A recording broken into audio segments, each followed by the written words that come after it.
Pati ba naman dito, Alan Peter Cayetano?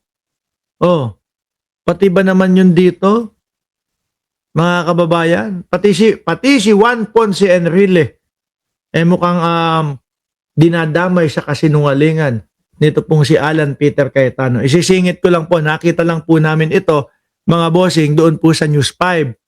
Sabi nito ni Alan Peter Cayetano, no, May 14, I call my titos, tito, but I call my blood uncles, uncle. Ano po? But the only people I call uncle na hindi ko kadugo is 2 tao lang. And one of them is si JPE daw po, Juan Ponce Enrile, mga kababayan, no? Because I grew up with him. Yan daw po. Sinoplak nung anak ni Juan Ponce Enrile, mga kababayan, na si Katrina Ponce Enrile. At si Katrina Ponce Enrile po ang nagsiwalat, ang nagsabi na meron tayong mga kababayan na nakakatanggap ng pera, no, o pondo galing sa China, mga bossing. Ano sabi niya dito?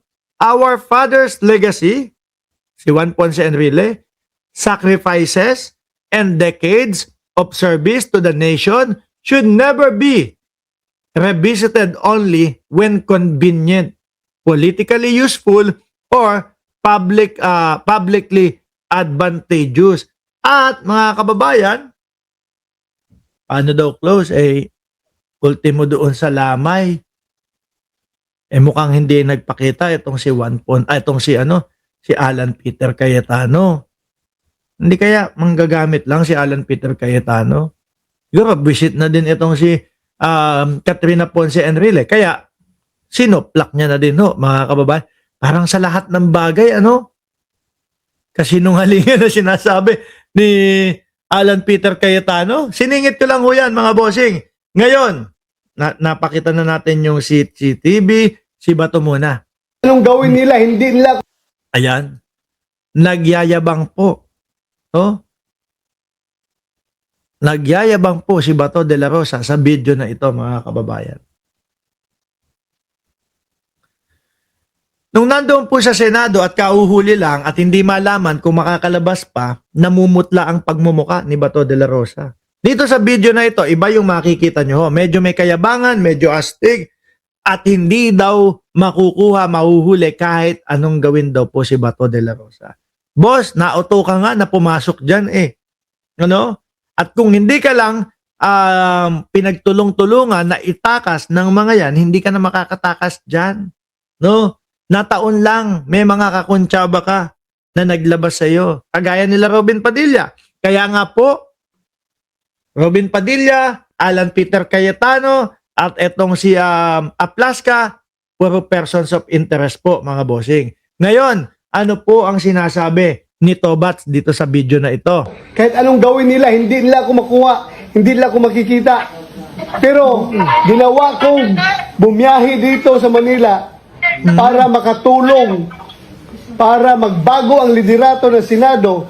Dahil kung hindi magbabago, walang kinabukasan ang Pilipinas. Kaya... Kasi ang alam namin, kapag binago, naku, sandali. Kapag binago, malaki ang tsansa na yung impeachment. Sandali. Josh! Hello? Salita. Yung kay Axel Fernandez, kailan ang expiration nito? Kumbaga meron pa yan 15, something like that. Pero pinahinto niya na yung membership niya, di ba? Tinuloy niya ulit. Nandito siya ngayon. Ang gulo naman. Ang gulo naman yan. Tanong mo kung kakaltasan siya o hindi. Okay, bye-bye. Okay. Ayan, mga bossing. Istoryahe, sabi ni Jonas Benavides, nandiyan ka na pala, boss. Si Ralis Carlenga, nandiyan din. Naniniwala ako na yung pagpapalit po ng liderato at yung ginawa nilang kudeta, mga bossing, iyon po ay para makontrol nila, no? Yung ipapasang article of impeachment, mga boss Chipamo, sir. Kasi dyan po kay Tito Soto, mga kababayan, kapag ka umabot kay Tito Soto at si Tito Soto ang Senate President, agad-agad magkukonvene ang Senado. Agad-agad magiging impeachment court ang iniiwasan nila, mga boss chief amo, sir. Ano, Josh? Ano? Oh, 65 na. 50-50. Okay. Kapag ka tinuloy, babae. Siyempre, uunahin ko ho yun. Magkano? $50. No? Kasi yung salita, yung pag-i-explain. Unahin ko muna yun. $50. Magkano yun? 3,500. Okay. Sige. Tuloy. Bumiyahe talaga ako against all odds. Lahat ng risk hinarap ko para makarating lang dito. Pero despite Kaya nasugatan ka. Kakamadali mo. the fact na grabing preparasyon nila para hulihin ako, nalusutan pa rin natin sila. Oo. Dahil nandiyan si Lord. Ha? Nok ng God's butik mo.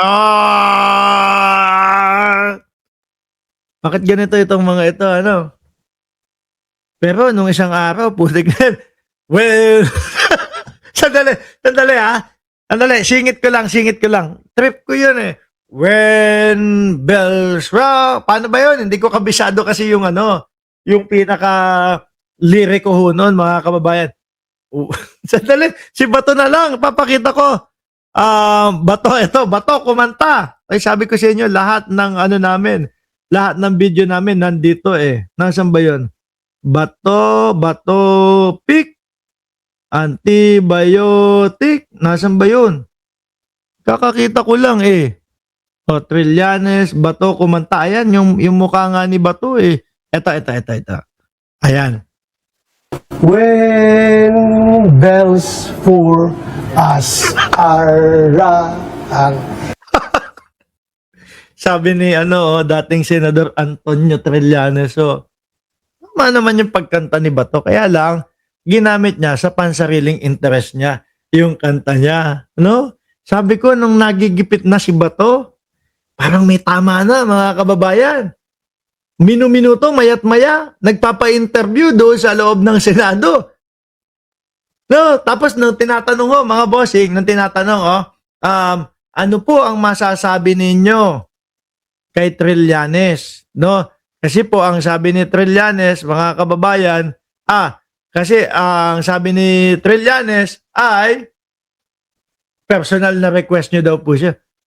Bahala na siya sa sarili niya. Ganun na ho. Tapos eto nga, kasama na din yung pagkanta niya. When bells for us are rang and our last stops is let generation see.